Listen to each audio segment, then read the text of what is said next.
ಇನ್ನು ಬೆಳಗಾವಿಯಲ್ಲಿ ನಾಳೆಯಿಂದ ಚಳಿಗಾಲದ ಅಧಿವೇಶನ ಆರಂಭವಾಗುತ್ತೆ. ಡಿಸೆಂಬರ್ 19ರವರೆಗೂ ಕೂಡ ಚಳಿಗಾಲದ ಅಧಿವೇಶನ ನಡೆಯುತ್ತೆ.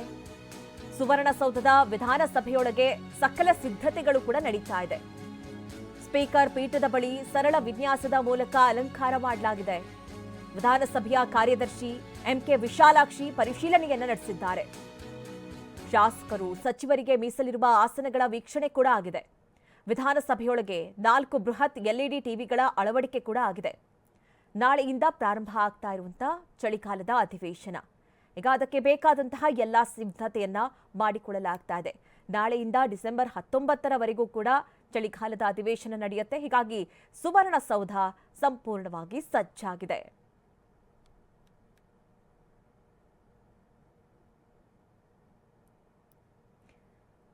ಇನ್ನು ಕಬ್ಬಿನಲ್ಲೇ ಸುವರ್ಣಸೌಧದ ಪ್ರವೇಶ ದ್ವಾರಕ್ಕೆ ಅಲಂಕಾರವನ್ನ ಮಾಡಲಾಗಿದೆ.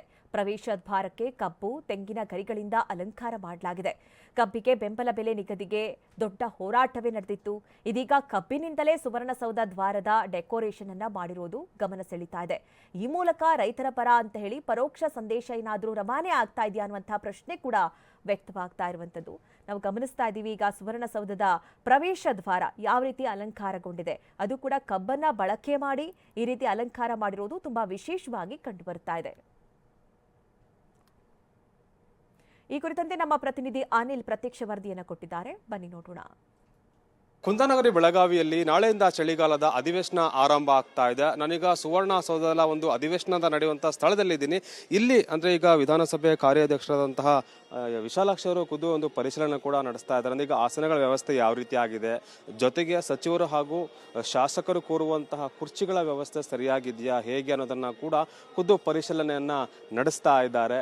ಅಂದ್ರೆ ಈಗ ನಾಳೆಯಿಂದ 19ರವರೆಗೂ ಕೂಡ ಚಳಿಗಾಲದ ಅಧಿವೇಶನ ಸುವರ್ಣಸೌಧದಲ್ಲಿ ನಡೆಯುತ್ತೆ. ಸಾಕಷ್ಟು ಕೋಲಾಹಲ, ಸಾಕಷ್ಟು ಗಲಾಟೆಗಳು ಕೂಡ ಆಗುವಂತಹ ಸಾಧ್ಯತೆ ಕೂಡ ಹೆಚ್ಚಾಗಿರುವಂಥದ್ದು. ಇನ್ನು ಪ್ರತಿ ಬಾರಿಯೂ ಕೂಡ ಕೇಳಿಬರ್ತಂಥ ಆರೋಪ ಅಂತಂದ್ರೆ ಈಗ ಉತ್ತರ ಕರ್ನಾಟಕ ಭಾಗದ ಸಮಸ್ಯೆ ಹಾಗೂ ಇಲ್ಲಿನ ಒಂದು ಅಭಿವೃದ್ಧಿಗೆ ಸಂಬಂಧಪಟ್ಟಂತೆ ಚರ್ಚೆ ಆಗಬೇಕು ಅನ್ನೋ ಒಂದು ಕೂಗು ಸ್ಥಳೀಯರು ಸೇರಿದಂತೆ ರಾಜಕೀಯ ನಾಯಕರ ಒಂದು ಹೊಕರ್ಲು ಕೂಡ ಆಗಿತ್ತು. ಹೀಗಾಗಿ ಈ ಬಾರಿಯ ಒಂದು ಅಧಿವೇಶನದಲ್ಲಿ ಎಷ್ಟು ಪ್ರಾಶಸ್ತ್ಯನ ಅದಕ್ಕೆ ಕೊಡಲಾಗುತ್ತೆ ಅನ್ನೋದನ್ನ ಕೂಡ ಕಾದು ನೋಡಬೇಕಾಗಿದೆ. ಇನ್ನು ಬಹಳ ಮುಖ್ಯವಾಗಿ ರೈತರ ಸಮಸ್ಯೆಗೆ ಹೆಚ್ಚು ಒಂದು ಪ್ರಾಶಸ್ತ್ಯ ಕೊಡಬೇಕು ಅನ್ನೋ ಒಂದು ಕೂಗು ಕೂಡ ಕೇಳಿ ಬರ್ತಾ ಇರುವಂತದ್ದು. ಇದರ ಜೊತೆಗೆ ಅಂದ್ರೆ ಈಗ ಆಡಳಿತ ಪಕ್ಷವನ್ನ ಯಾವ ರೀತಿ ಕಟ್ಟ ಹಾಕಬೇಕು ಅಂತ ಈಗ ವಿಪಕ್ಷಗಳು ಕೂಡ ಒಂದು ರಣತಂತ್ರವನ್ನ ಹೂಡ್ತಾ ಇರುವಂತದ್ದು.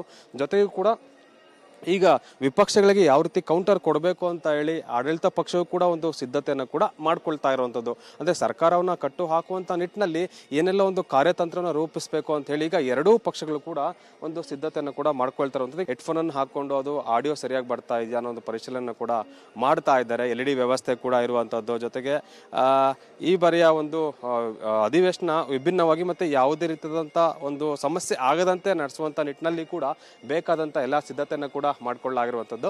ಅಂದ್ರೆ ಮುಖ್ಯವಾಗಿ ಸುವರ್ಣಸೌಧದಲ್ಲಿ ನಡೆಯುವಂತಹ ಈ ಒಂದು ಅಧಿವೇಶನ ಇಲ್ಲಿನ ಒಂದು ಭಾಗದ ಸಮಸ್ಯೆ ಹಾಗೂ ಅಭಿವೃದ್ಧಿಗೆ ಎಷ್ಟು ಪ್ರಾಧಾನ್ಯತೆ ಕೊಡ್ತಾರೆ ಅನ್ನೋದನ್ನ ಕೂಡ ಕಾದು ನೋಡಬೇಕಾಗಿದೆ.